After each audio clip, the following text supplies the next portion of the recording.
სომხეთში მთავარ ეპისკოპოსი ბაგრატ გალსტანიანი დააკავეს. მას ბრალი ტერორისტული აქტის მომზადების, მასობრივი არეულობის წაქეზებისა და ძალაუფლების ძალადობრივად ხელში ჩაგდების მუხლებით წაუყენეს.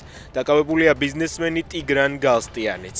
სომხეთის პრემიერის ნიკოლ ფაშინიანის განცხადებით, აღიკვეთა სომხეთში ძალაუფლების ხელში ჩაგდებისა და დესტაბილიზაციის გეგმა. უკრაინული მედიის ინფორმაციით ჰააგაში ნატოს სამიტის ფარგლებში ვოლოდიმირ ზელენსკი დონალდ ტრამპს ხვდება. ეს ლიდერების პირველი მოლაპარაკებებია ორთვიანი პაუზის შემდეგ. ბოლოს უკრაინისა და ამერიკის შეერთებული შტატების პრეზიდენტები ერთმანეთს ვატიკანში პაპ ფრანცისკეს დაკრძალვაზე შეხვდნენ. ელენე ხოშტარია 5,000 ლარით დააჯარიმეს. კოალიცია ცვლილებისთვის ლიდერს წვრილმან ხულიგნობასა და პოლიციელის დაუმორჩილებლობას ედავებიან. შინაგან საქმეთა სამინისტრო ხოშტარიას პატიმრობას ითხოვდა.